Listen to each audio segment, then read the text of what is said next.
I've always been good at standing still. It's a particular skill of mine, learned through years of piano lessons where movement meant mistakes, where stillness was precision. So when I heard Marcus say my name through the thin wall that separated our bedrooms, I froze completely. Not out of surprise. Marcus talked to his parents every Sunday night like clockwork, but because of the word that came before it, girlfriend, the living room around me felt suddenly smaller, the air thinner. Our apartment had never been much to look at. Mismatched furniture from thrift stores, a coffee table scarred with water rings, windows that never quite closed properly, so the autumn wind found its way in through invisible gaps. But it was ours, in the way that shared spaces become sacred through routine. The couch where we'd spent countless evenings, him sprawled across 3 cushions while I tucked myself into the corner. The kitchen counter where we left each other notes about groceries and utility bills. The careful geography of 2 people learning to exist in the same small world. His voice carried through the wall with a certainty that made my chest tighten. Yes, Mom, she's great. My girlfriend. Her name's Elliot. I should have laughed. Should have knocked on his door and corrected him, made it into the kind of joke we'd remember later. Should have done anything other than what I did, which was stand there in the center of our living room, clutching my phone so tightly the edges bit into my palm. Because Marcus hadn't misspoken. There was no hesitation in his voice, no stumbling over syllables. He'd said it like it was true, like we'd discussed it, like somewhere in the mundane overlap of our daily lives we'd cross a line I didn't even know existed. The apartment felt different now, charged with something I couldn't name. The shadows in the corners seemed deeper. The sound of traffic from the street below seemed farther away. Even the familiar hum of the refrigerator took on a different quality, as if the machine itself was holding its breath. I could hear him moving around in his room, the creak of floorboards under his feet. He was pacing. I knew because I'd memorized the sound of his restlessness. 3 steps to the window, pause, 3 steps back to the bed. It was what he did when he was thinking, when something was weighing on him. I'd learned to read the rhythm of it over the months we'd lived together, the way you learn to read the weather. The word echoed in my mind. Girlfriend. It sat there like a stone dropped into still water, sending ripples through everything I thought I knew about us, about him, about the careful balance we'd built between friendship and something unnamed. I thought about his parents, whom I'd never met, but felt I knew through his stories. His mother, who sent care packages full of homemade cookies that Marcus would leave on the kitchen counter for us to share. His father, who called him kiddo, even though Marcus was 22 and broader through the shoulders than most men twice his age. They lived 3 hours away in a house with a front porch and a garden his mother was always worried about. They were the kind of parents who asked about grades and girlfriends in the same breath, who wanted their son to be happy in ways they could understand. And apparently, I was how Marcus made them understand. The thought should have made me angry. Should have felt like a betrayal, like he'd borrowed my identity for his own convenience. But standing there in the half-light of our living room, with the word girlfriend still ringing in my ears, all I felt was a strange kind of vertigo. Like I'd been walking on solid ground only to discover it was actually ice, thin and uncertain beneath my feet. I heard his door open, heard his footsteps in the hallway. Part of me wanted to disappear, to slip into my room and pretend I'd never heard anything. But my feet stayed planted on the worn carpet, my body still locked in that familiar stillness. He appeared in the doorway, phone still in his hand, and stopped when he saw me. We looked at each other across the small distance of our shared space, and I watched something shift in his expression. Recognition, maybe, or resignation. Marcus had always been easy to read, his emotions written clearly across his face. It was one of the things that had drawn me to him when we'd first met. The way he wore his feelings so openly. Joy, frustration, excitement, exhaustion. It all played out in his features like a film you could watch without sound and still understand perfectly. But now, looking at him in the dim light of our living room, I saw something I'd never seen before. Something careful and guarded, like he was holding himself back from saying what he really meant. Neither of us spoke.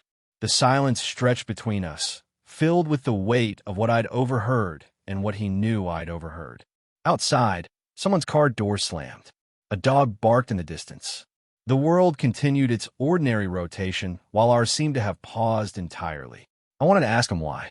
Wanted to demand an explanation for the casual way he'd claimed me, for the ease with which he'd rewritten the story of us for his parents' consumption. But the words wouldn't come. They sat in my throat like stones too heavy to lift. Instead, I found myself studying his face, searching for clues to a mystery I'd never known existed.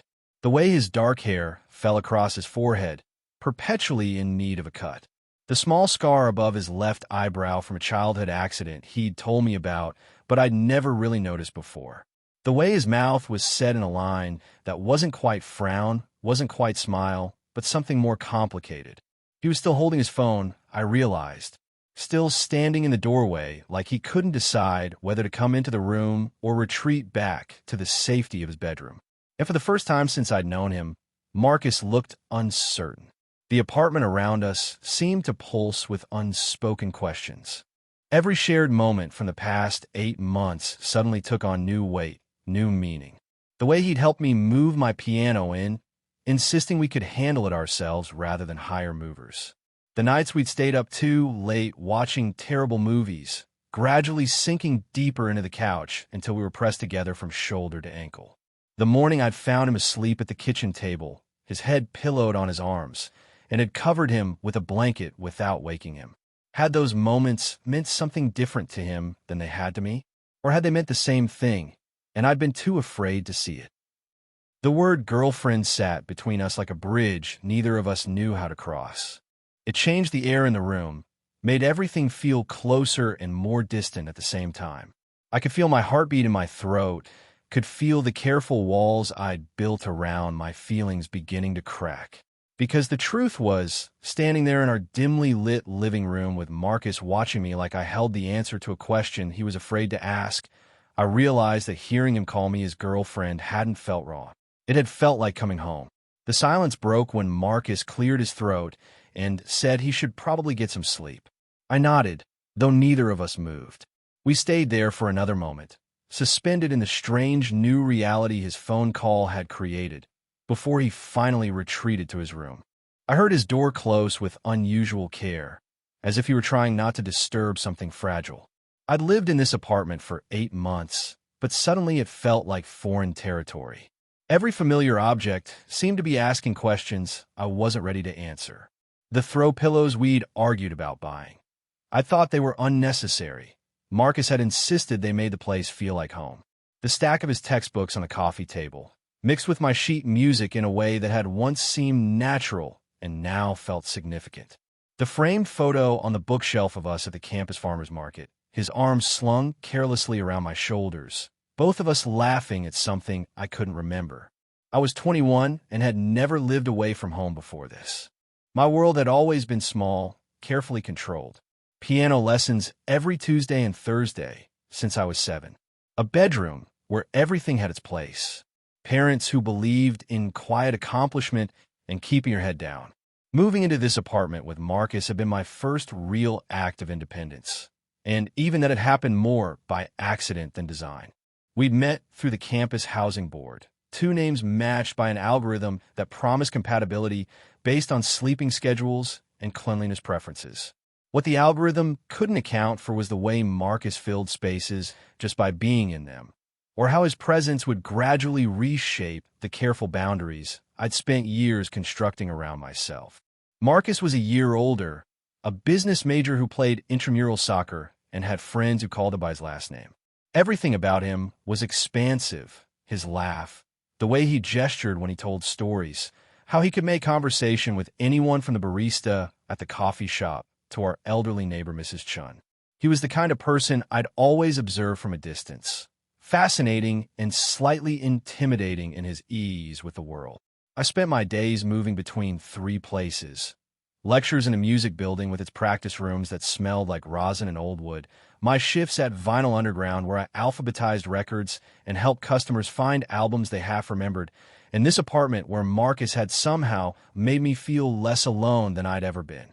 Our friendship had developed in the quiet spaces between our different lives. Shared meals that started as necessity and became routine. Late nights, when we'd both be studying, him sprawled on the living room floor with his marketing textbooks while I sat at the kitchen table with my theory homework, the comfortable silence broken only by occasional questions or complaints about professors. Weekend mornings when he'd make coffee for both of us without asking, learning that I liked it black while he drowned his in cream and sugar. He had a way of including me in his world without making it feel like charity. When his soccer teammates came over to watch games, he'd pull me onto the couch beside him, his hand resting casually on my shoulder as he explained the finer points of strategy I'd never asked about but found myself listening to anyway. When I had to stay late at the record store, he'd show up with takeout, claiming he'd been in the neighborhood even though the store was nowhere near campus. To anyone watching, we probably looked like an odd pair. Marcus with his easy confidence and broad shoulders, me with my careful reserve and the way I still dressed like my mother had picked out my clothes. But somehow it worked. He drew me out of myself without making me feel exposed. I grounded him in ways I didn't fully understand, but could see in how he'd grown quieter, more thoughtful in the months we'd lived together. The lie to his parents had shattered that careful balance, because it hadn't felt like a lie when I'd heard it. It had felt like recognition, like he'd named something that had been growing between us in the spaces we'd been too afraid to acknowledge. I thought about his parents, tried to imagine the conversation that had led to that moment. His mother asking about his life, whether he was eating enough, if he'd met anyone special. Marcus deflecting with jokes the way he always did when he felt cornered, until something made him decide to give her what she wanted to hear. A girlfriend. Someone safe and explainable. Someone who fit the narrative they'd constructed for his life. But why me? Why not mention one of the girls from his classes? Or invent someone entirely? Why take our friendship and reshape it into something that looked like love? The question followed me as I finally moved through our apartment, turning off lights and checking the lock on the front door. In my room, I changed into the old t-shirt I slept in and tried to focus on the ordinary ritual of getting ready for bed. But even brushing my teeth felt different now, like I was performing actions for someone who no longer existed. Lying in the dark, I could hear Marcus moving around in the next room. The creak of his bed, the rustle of sheets, small sounds that had become the soundtrack to my nights here. Usually, they were comforting, evidence that I wasn't alone in this small space we'd carved out together. Tonight, they felt electric, charged with all the things we hadn't said. Sleep came eventually, but it was restless, full of dreams where words had different meanings, and the familiar geography of our apartment kept shifting beneath my feet. I woke before dawn with a strange feeling that something fundamental had changed while I slept, that the person I'd been yesterday was already becoming someone else. The invitation came 3 days later, delivered with the kind of casual certainty that made it impossible to refuse.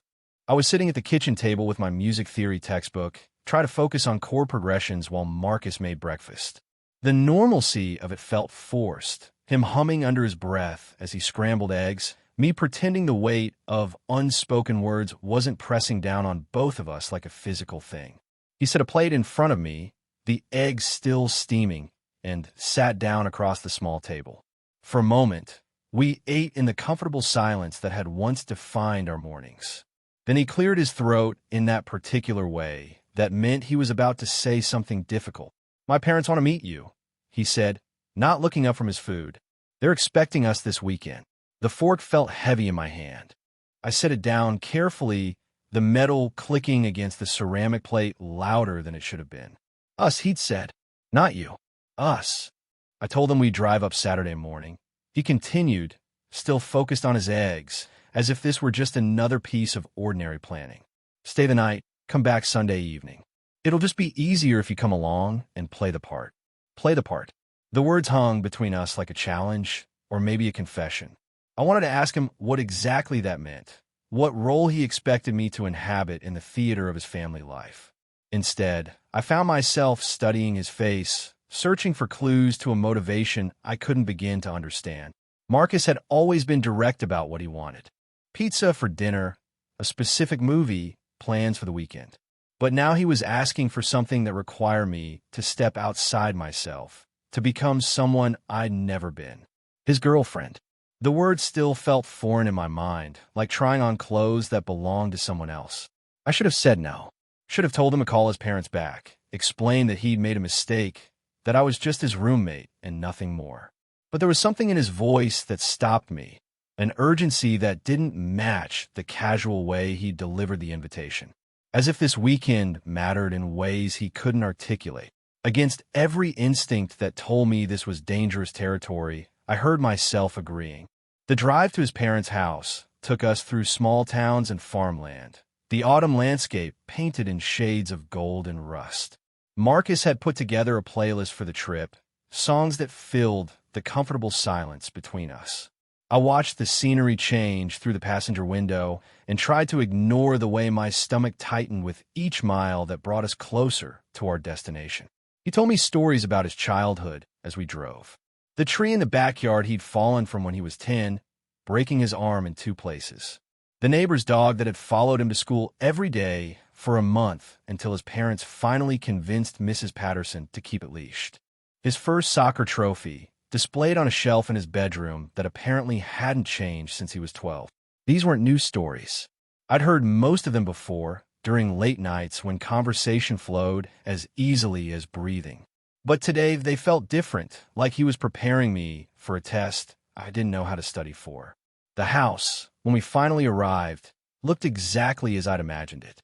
White clapboard siding, a front porch with hanging baskets full of late-season flowers, windows that caught the afternoon light and threw it back in golden squares. It was the kind of home that appeared in advertisements for family values and American dreams, wholesome in a way that made me suddenly conscious of every rough edge in my own upbringing. His mother met us at the door before we'd even reached the porch steps. She was smaller than I'd expected, with Marcus's same dark hair and a smile that transformed her entire face. She hugged him first, the kind of embrace that spoke of genuine affection, then turned to me with arms already open. "You must be Elliot," she said, and pulled me into a hug that smelled like cinnamon and vanilla. "I've heard so much about you." The lie became real in that moment, solidified by her warmth and the way she said my name like she'd been waiting to meet me for months. I felt Marcus's hand settle on the small of my back, a touch that might have looked casual to his mother, but sent electricity up my spine. Dinner was a revelation in small domestic theater. Marcus's father, broader through the shoulders than his son, but with the same easy laugh, asked me about my studies and seemed genuinely interested in my answers. His mother had made pot roast, apologizing that it wasn't fancy enough while serving portions that could have fed a small army. And through it all, Marcus played his part with an ease that both impressed and unsettled me. He remembered details about conversations that had never happened, referenced shared experiences we'd never had. When his mother asked how we'd met, he spun a story about bumping into me at the campus coffee shop, how I'd been reading while drinking tea, and he'd been immediately charmed by how I'd barely looked up from my book when he'd apologized for nearly spilling my drink. It was close enough to truth to be believable. I did drink tea, I did read in coffee shops, but reframed through the lens of romance rather than the mundane reality of housing assignments and algorithmic compatibility. The most unsettling part was how natural it felt. When he reached across the table to brush crumbs from my sweater, when he laughed at something I said with the kind of fondness that seemed too genuine to be performed, when his hand found mine during dessert and his thumb traced small circles across my knuckles. Later, in the guest room with its twin beds and floral wallpaper, I lay awake listening to him breathe in the darkness and wondered where the performance ended and something else began.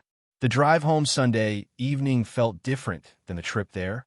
The playlist was the same, the scenery unchanged, but something fundamental had shifted in the space between us. Marcus drove with one hand on the wheel, the other resting on the center console, close enough that I could feel the warmth radiating from his skin. Every few miles, I caught him glancing at me in my peripheral vision, but when I turned to meet his eyes, he'd already looked away. We didn't talk about the weekend. Not the way his mother had packed us leftovers with enough food for a week, or how his father had shaken my hand at the door and told me I was welcome back any time. Not the moment at breakfast when Marcus had automatically reached for the jam I liked before I'd even asked for it, as if my preferences had become part of his muscle memory. We sat in the comfortable silence we'd always shared, but underneath it ran a current of something new and uncertain. Back in our apartment, the familiar space felt smaller than I remembered. The coffee table where we'd left our books, the throw pillows that had seemed so important to Marcus, the kitchen where he'd made me breakfast 3 mornings ago. Everything looked the same, but felt charged with new meaning. It was as if the weekend had layered our apartment with the memory of what we'd pretended to be. The changes started small. Monday morning, Marcus appeared in the kitchen with 2 cups of coffee, mine prepared exactly the way his mother had served it to me, with a splash of cream and half a spoon of sugar. I'd never asked for it that way, had always taken my coffee black, but something about the gesture made me accept it without comment. It tasted different, softer somehow, and I found myself looking forward to it the next morning. Tuesday evening, I was practicing piano in my room when he knocked on the door. He'd never interrupted my practice before. It was one of the unspoken rules of our shared space, like not eating the last of someone's food or leaving dishes in the sink overnight. But there he was, leaning against my door frame with a hesitation I'd never seen in him before. "You don't have to stop," he said when my hands stilled on the keys. "I was just wondering what you were playing." It was Bach, a piece I'd been working on for weeks, trying to get the fingering right on a particularly difficult passage. He came into my room, another first, and sat on the edge of my bed, close enough that I could smell his soap and the detergent his mother had used on his clothes.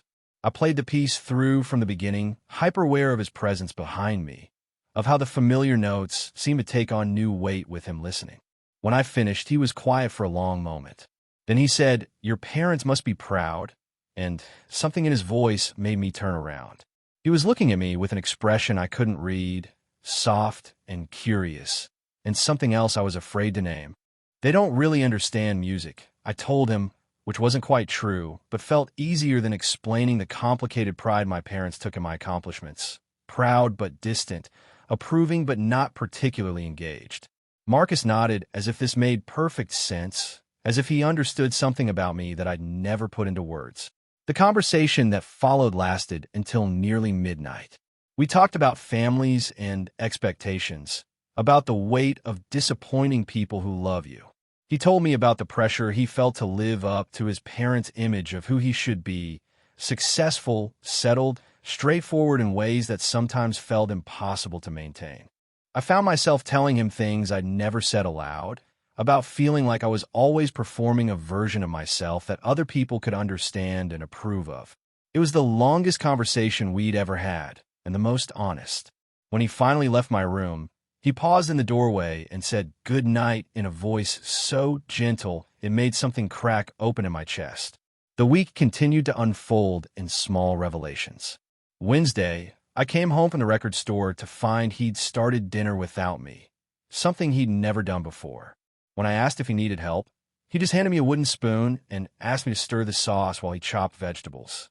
We moved around each other in the small kitchen with an ease that felt choreographed, his hand brushing my shoulder as he reached for the salt, my hip bumping against his as I moved to check the pasta.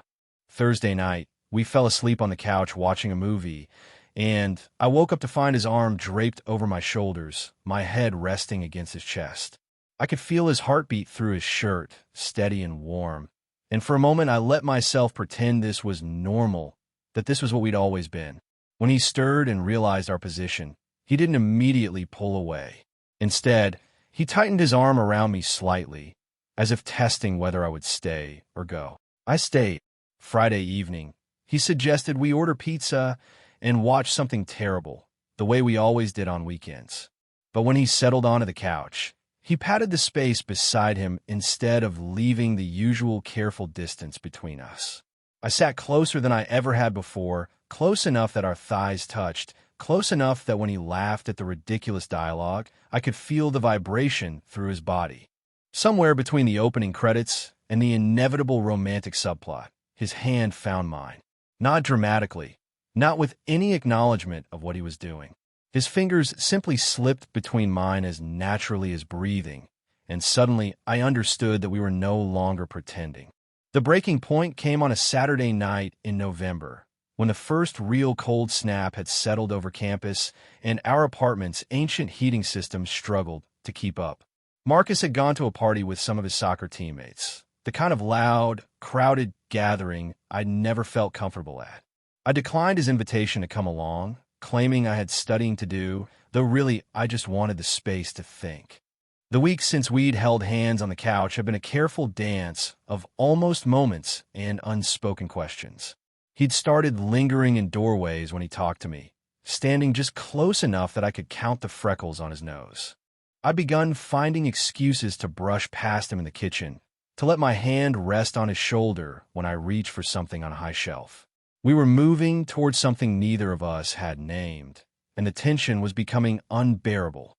I was reading in bed around midnight when I heard his key in the lock, followed by the sound of him trying to navigate our living room in the dark. There was a soft thud, then a muffled curse as he apparently walked into the coffee table. I listened to him fumble with the light switch, heard the unsteady shuffle of his footsteps, and realized he was more drunk than I'd ever seen him. I found him sitting on the couch with his head in his hands, still wearing his jacket, his hair disheveled from the wind. When he looked up at me, his eyes were glassy and unfocused, but there was something raw in his expression that made my chest tighten. "Hey," he said, his voice softer than usual, slurred at the edges. "You waited up." I hadn't been waiting up, not exactly, but I didn't correct him. Instead, I sat down beside him, close enough to smell the beer on his breath and the cold November air that clung to his clothes. He was shivering slightly, whether from the cold or something else, I couldn't tell. "Let me help you get to bed," I said, but when I started to stand, his hand caught my wrist. "Wait," he said, and the word came out desperate, like he was afraid I might disappear if he let me go. "There's something I need to tell you." I stayed where I was hyper-aware of the warmth of his fingers around my wrist, of the way his thumb was tracing small circles against my pulse point. In the dim light of the living room, with shadows pooling in the corners and the heat struggling to chase away the cold, everything felt suspended, poised on the edge of change. "The thing I told my parents," he began, then stopped, his free hand running through his hair in the nervous gesture I'd come to recognize. "About you being my girlfriend." My heart was beating so loudly I was sure he could hear it. I waited, afraid that speaking would break whatever spell was keeping him talking, would send him retreating back into the safety of things left unsaid. I didn't just say it because it was easier, he continued, his words coming slower now, each one carefully chosen despite the alcohol. "I said it because it felt true, because when I think about what I want, when I really think about it, it's you." The admission hung between us like something fragile and vital. I could feel the weight of it, the way it changed the air in the room, made everything else seem suddenly unimportant. His hand was still on my wrist, and I could feel my pulse hammering against his fingers. "It's easier to call you my girlfriend than to say what I really want," he said, and his voice broke slightly on the last word. "Because what I really want is something I don't know how to ask for." I looked at him then, really looked at him, and saw beneath the careful charm he showed the world to something vulnerable and uncertain. His eyes were wide and serious despite the alcohol, and there was a question in them that made my breath catch. "What do you really want?" I asked, though I was afraid of the answer, afraid of what it might mean for the careful life I'd built around the edges of his. He was quiet for a long moment, his thumb still moving in those small circles against my wrist. When he spoke, his voice was barely above a whisper. "I want to stop pretending that what I feel for you is just friendship. I want to stop lying to my parents and to myself and to you. I want to be able to hold your hand because I want to, not because we're putting on a show." The words settled into the space between us like stones dropped into deep water, sending ripples through everything I thought I understood about us, about myself, about what was possible. "You're drunk," I said, but there was no accusation in it, just a gentle observation. He nodded, a small smile tugging at the corner of his mouth. "I am, but that doesn't make it less true." I sat there in the dim light of our living room, feeling the weight of his confession and the warmth of his hand on my wrist, and realized that somewhere in the space between his lies to his parents and the truth he was telling me now, I had fallen in love with him. Not with the idea of him, not with the fantasy of what we might be, but with the real Marcus who made me coffee the way his mother had, and listened to me play piano, and was brave enough to speak his truth even when it terrified him. For the first time since that Sunday night phone call that had started everything, I allowed myself to admit what I'd been too afraid to even think. I didn't want to be just his friend either. We sat in that suspended moment for what felt like hours, but was probably only minutes, his hand still circling my wrist, both of us breathing carefully around the words he'd just spoken. The apartment felt different now, charged with possibility and terror in equal measure. Outside, the wind rattled our poorly fitted windows, but inside, everything was still except for the sound of our hearts beating too fast. Eventually, Marcus fell asleep on the couch. I helped him out of his jacket, brought him a glass of water and 2 aspirin for the morning, covered him with the throw blanket his mother had bought us.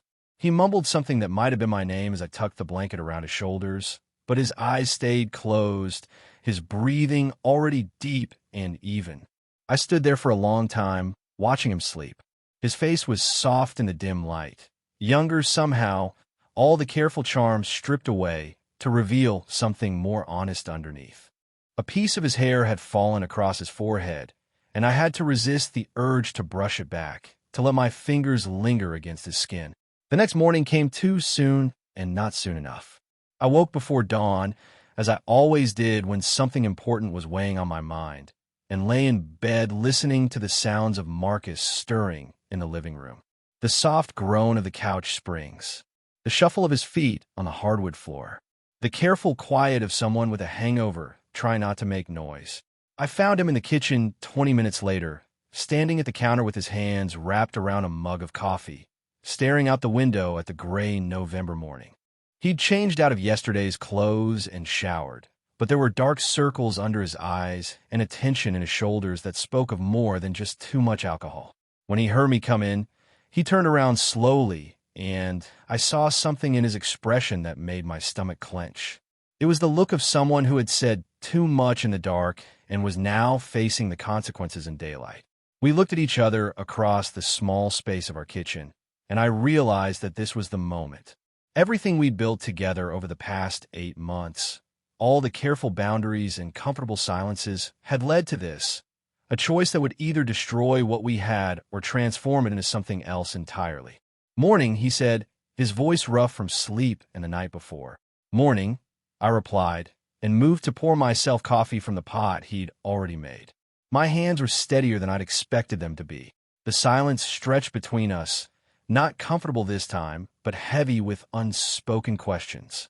I could feel him watching me as I added cream to my coffee, could sense the weight of everything he wasn't saying. Finally, I couldn't stand it anymore. "Do you remember what you said last night?" I asked, not looking at him. He was quiet for so long I thought he might not answer. Then, softly, yes. I turned to face him then, leaning against the counter with my mug held between my hands like a shield. He was looking at me with an expression I'd never seen before, vulnerable and hopeful and terrified all at once. "Did you mean it?" The words came out steadier than I felt. Every word he said without hesitation, and something in my chest loosened at the certainty in his voice. We stood there looking at each other, and I realized that this was the precipice we'd been walking towards since that first night I'd overheard him tell his parents I was his girlfriend. Everything had been leading to this moment of choice, this space between what we'd been and what we might become. "Why me?" I asked, the question that had been haunting me for weeks finally finding its way out. "Why did you tell them about me? Why not someone else, someone easier?"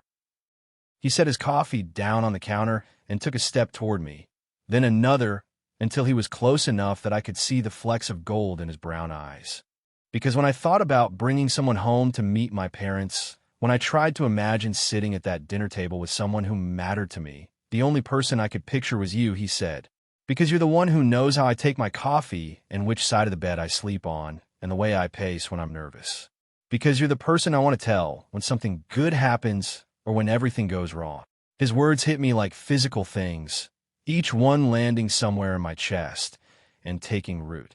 I thought about all the small intimacies we'd shared without naming them, all the ways we'd become essential to each other without meaning to. "I'm scared," I admitted, because it felt important to be honest about that. "I've never done this before. Any of this." "Neither have I," he said, and took another step closer. "Not like this. Not with someone who matters this much." We were standing close enough now that I could smell his soap, could see the way his chest rose and fell with each careful breath. The space between us felt electric, charged with possibility and the weight of a decision that would change everything. I thought about the safety of what we'd had before, the comfortable boundaries that had kept us both protected. I thought about the risk of losing him entirely if this went wrong, of making our small shared world uninhabitable through wanting too much. But then I looked at his face, at the hope and fear and love written there so clearly, and realized that we'd already crossed the line. There was no going back to before, no pretending that what we felt was simple friendship. The only choice was whether to move forward together or let fear tear apart what we'd built. I reached up and rested my forehead against his, closing my eyes and breathing in the moment before everything changed. "Okay," I whispered against his skin. "Let's try." 3 weeks later, I woke to the sound of Marcus burning toast in the kitchen. It had become his signature over the past month. Ambitious breakfast plans undermined by his tendency to get distracted by his phone or the morning news playing from his laptop. I lay in bed for a moment, listening to him curse softly at the smoke detector, and felt that same small surge of contentment that had been catching me off guard since we decided to try. The apartment looked exactly the same as it had before our conversation in the kitchen that November morning. Same mismatched furniture, same scarred coffee table, same throw pillows Marcus had insisted we needed. But everything felt different now, softer somehow, like the sharp edges had been worn smooth by honesty. I found him standing at the counter, scraping burnt crumbs into the sink while fresh slices of bread waited in the toaster. His hair was still messy from sleep, sticking up in directions that defied logic, and he was wearing the old university t-shirt he'd had since freshman year, the one with holes along the hem that he refused to throw away. "Morning," he said without turning around, but I could hear the smile in his voice. I made coffee. I could smell it, rich and dark, exactly the way I'd been taking it since that first morning after his parents' house, when he'd added cream and sugar without asking. Somewhere in the past month, we'd settled into a routine that felt both new and ancient. Him making coffee while I showered, me setting out plates while he inevitably rescued whatever he was attempting to cook. The toast popped up, perfectly golden this time, and he looked at it with exaggerated pride.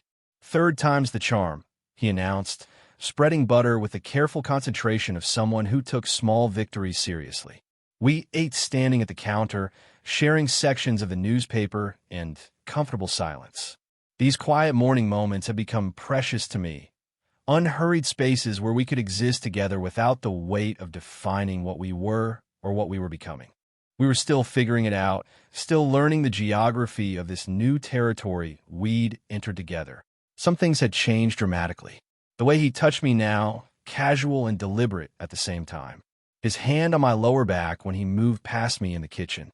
His arms slung around my shoulders when we watched movies, no longer careful to maintain the distance that had once felt necessary. The goodnight kisses that had started tentative and uncertain and were gradually becoming as natural as breathing. Other things had stayed exactly the same. The way we could spend hours in comfortable silence, him reading while I practiced piano, both of us content to exist in parallel. The inside jokes that had developed over months of shared space and shared meals. The easy rhythm of our conversations, the way we could pick up thread from days earlier as if no time had passed at all. We hadn't talked about labels or made any grand declarations about the future. Neither of us seemed ready for that kind of definition yet. Instead, we were learning each other in small increments, discovering what it meant to be together without the performance that had started everything. Last night, we'd fallen asleep on the couch again, and I'd woken up with my head on his chest, his arm tightened around me like he was afraid I might disappear in the dark. When I'd stirred, he'd mumbled something against my hair that sounded like my name, and I'd let myself sink back into sleep feeling safer than I ever had. Now, watching him read the sports section with the kind of focus most people reserve for important documents, I felt that same sense of rightness that had been growing stronger each day. This wasn't the dramatic love story I'd seen in movies or read about in books. It was quieter than that, built on mundane moments and small kindnesses, on the accumulation of ordinary days that had somehow become extraordinary. My phone buzzed on the counter, and I glanced at it to see a text from my mother asking about my plans for winter break. The question hit me with unexpected weight, not because I didn't know the answer, but because I did.